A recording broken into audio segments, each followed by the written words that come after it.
Swift from HEMA Gear Canada in Terranova School of Swords. How's it going? We have the new HEMA Gear Canada and Superior Fencing 2.0 clamshell mittens. Now these are really, really cool. As you can see, these are the older models. We got the first generation, which was horrible. We have the second generation, which is slightly better. And now we have the third generation, which is the end all. We're just gonna throw that away because that was garbage, so we won't even talk about that one. This was our club loaner for a while now. It's been our club loaner for, I want to say, almost a year now, and once we have the newer mittens in for our club loaners, this will also be obsolete as well. The main difference between version 1.0 versus 2.0 is you can see that we've gotten rid of the hockey thumbs. Okay, so no more hockey thumb design. This is super outdated. It's been there since Spez Heavies, and Spez Heavies haven't changed at all. This is the newer look. This is the newer model. The thumb, you can actually move side to side. Okay, you can actually even bend the thumb, which is great. Okay. When it actually closes into a full ball, which is awesome, which makes it a very small profile. Let me just show you the difference. So these should be both the same size actually. So they're both mediums. And they're much harder to put on. You can see my fingertips kind of protrude a little bit when I close the arm, when I close the hand, sorry. Whereas this one, you don't see any fingertips whatsoever, so you can't really get hit in the fingertip area down here. Whereas this, you know, you can get hit in the fingertip because it kind of comes out. As you see my fingers there. That should be hidden in the mitten. Okay, like these are. So this is a huge improvement. These ones, you always have to fight the glove to close your fist. The thumb, you can move it, which is good. You can't move it side to side, but you can move it like up and down in a sense. But you can't really go side to side like this one does. You can barely do that. So it wasn't really meant for side to side. Okay, but as you can see, profile-wise, they're fairly similar. This one is just slightly slimmer right here. It doesn't, it's not as bulgy as this one is. It's a little bit more profile. The cuffs are better on the newer version. I hated these cuffs. Sadly, they still kind of kept it, but they did upgrade it by a lot. We have an inner plate right there, a second plate. This actually, I'm gonna just bring it closer to the camera. This actually protects you from from any shots that go in between here.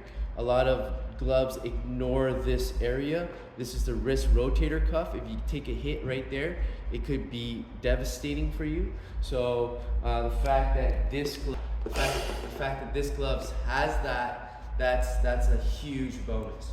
And I don't know if you notice, but if I close my hand, I'm in the handshake grip. So actually, I don't have to fight the glove to get into a handshake grip. It sets in the handshake grip.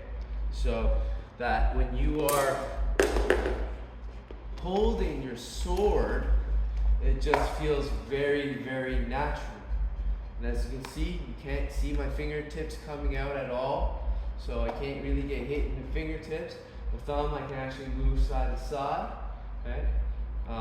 And as you can see, everything is enclosed. What could be slightly better, I have to admit, is if this plate came out a little bit more, it would protect the side of the thumb a little bit more, something like this. If it just came out, or it just has a little tiny lip right here, that would be much better.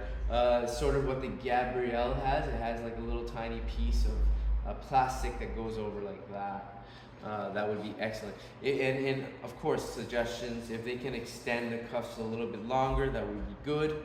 One of the things that we fixed, one of the fixes we made to these gloves is actually, if you look right over here, where that string is, that used to be a rivet. And the problem with that was every time you bend the thumb, the pressure from these two plates will pop this one up. With that string there, that's no longer an issue. And if that is an issue, if it does pop out, you can just tie another string. If you get a paracord or something like that, it probably would fray less. We've only had this happen maybe twice in the whole duration that we've had these gloves in for loaner, which I want to say has been here since late January. So it's been at least, you know, close to 6 months now that we've had these, and it only happened like once on one of our loaners, and once more on one of our students that bought one of these. But like I said, it's a super easy fix.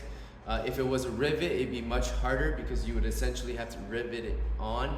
But thankfully, it's just, we've made that changes to string, and it's much better now. Okay. Mine is still pretty mint, but as you can see, it has taken some pretty hard hits with steel, and still no dents. So nothing big, it's just a few scratches.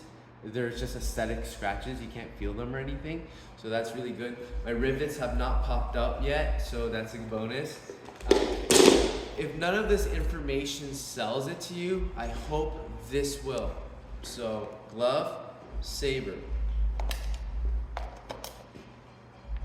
That would be the best-selling video in my opinion. This is magical. This is amazing. Like, you can't get a mitten that will fit into a saber guard perfectly.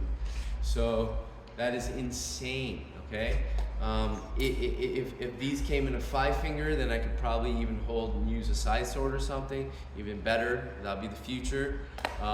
Speaking of which, the Gabrielle 2.0 is another glove I'll be making a review on. That glove so far has been solid, but we just recently got it, so we haven't really done the long-term testing for it yet. So that's going to be the next video. These sadly only come in black, but they come in multiple sizes.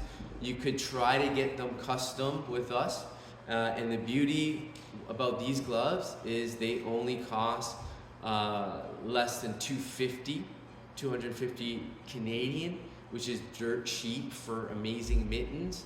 I've used everything from Spez Heavies all the way to Pro Gauntlet, all the way to Infinity gloves, and these by far, I want to say, are really high in terms of protection, right up there with all the best.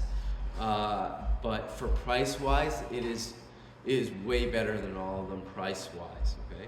SGs, the sparring gloves, mittens, they are lighter than these, and there's a reason why people still wear them today, is because of how light they are and how well you can articulate where the wrist is. The protection is nowhere close to these though, so keep in mind that this is better in protection, but you know, you don't have that, you still have articulation in the wrist, but it doesn't come in a long cuff like the sparring gloves do. And the sparring gloves are just really, really light, and after you break them in, they don't, you know, you're not fighting the glove anymore. They're really comfortable to wear once you break them in, and if you use a liner glove. Okay.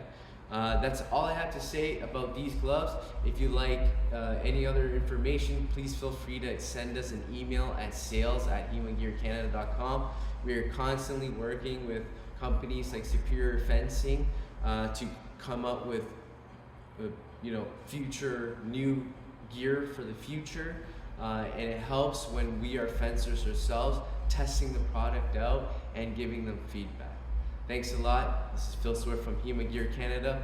I hope you have a good one.